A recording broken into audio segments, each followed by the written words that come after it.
আসসালামু আলাইকুম, সবাই কেমন আছেন?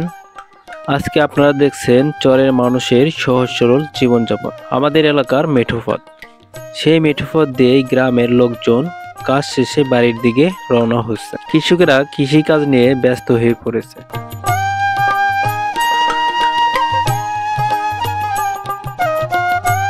আর আমাদের চর অঞ্চলের মানুষ গবাদি পশু পুষতে খুবই পছন্দ করে। এখানে ছাগলগুলো মনের আনন্দে ঘাস খাচ্ছে। কৃষকেরা ব্যস্ত জীবন পার করছে। একজন কৃষক রোদে পুড়ে বৃষ্টিতে ভিজে মাথার ঘাম পায়ে ফেলে ফসল ফলায়, এমন একটি চিত্র দেখতে পারছেন এই ভিডিওর মাধ্যমে। আসসালামু আলাইকুম। ওয়ালাইকুম আসসালাম রাহমাতুল্লাহি ওয়া বারাকাতুহু। কেমন আছেন? আলহামদুলিল্লাহ। এগুলো কি ধান এই যে মাথায়?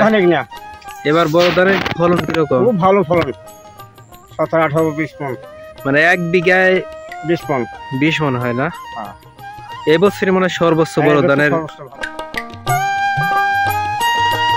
চর অঞ্চলের মানুষ আসলেই পরিশ্রমী। আর গ্রাম বাংলার এমন সুন্দর সুন্দর ভিডিও পেতে যারা চ্যানেলে দেখবেন চ্যানেলটি সাবস্ক্রাইব করবেন, আর যারা পেজে দেখবেন পেজটি ফলো দিয়ে পাশে থাকবেন। দেখেন ঘোড়া গাড়ি দিয়ে ধানগুলো নিয়ে যাচ্ছে। এই দৃশ্যগুলো দেখলে কিন্তু আসলেই মনটা ভরে যায়।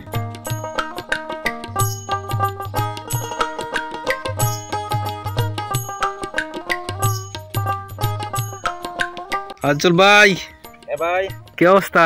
আলহামদুলিল্লাহ ভালো। এটি কি ঘাস? কাশবন। এটি কাশবন। গরু কটা বাড়ি আছে? 4-5টা।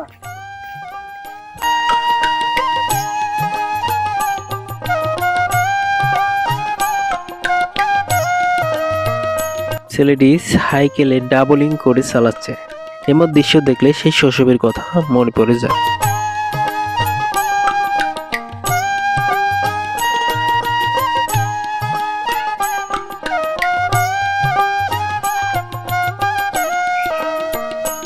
বৃষ্টি হওয়ার কারণে জমিতে পানি জমছে। চর অঞ্চলের বাড়িঘরগুলো।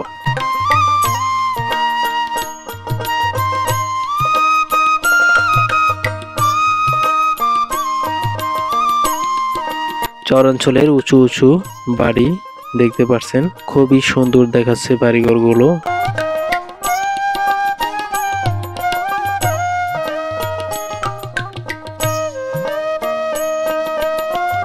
আর চারদিকে ফসলি মাঠ। কয়েকদিন হলো ফসল বোনা হয়েছে, এখনো বেড়ে উঠতে পারেনি ফসলগুলো।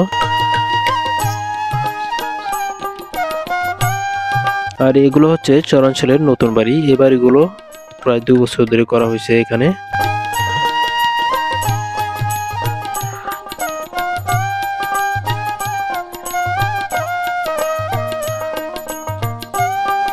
বৃষ্টিতে রাস্তাঘাটের অবস্থা দেখুন। আসলে এখানে বেশি দিন পানি থাকে না, মানে 2-1 দিন পরেই এই পানিটা শুকিয়ে যাবে, কারণ বালিযুক্ত রাস্তায় পানি শোষণ করে নেয়।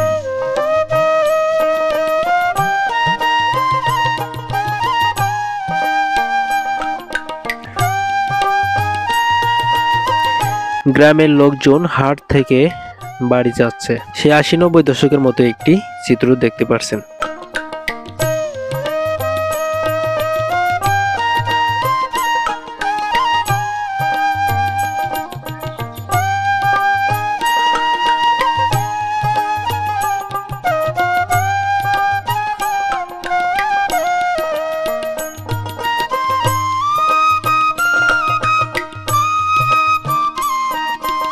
আজকের মতো আমি এই পর্যন্তই শেষ করছি।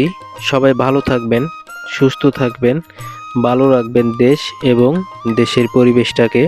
সবার জন্য রইল দোয়া ও ভালোবাসা।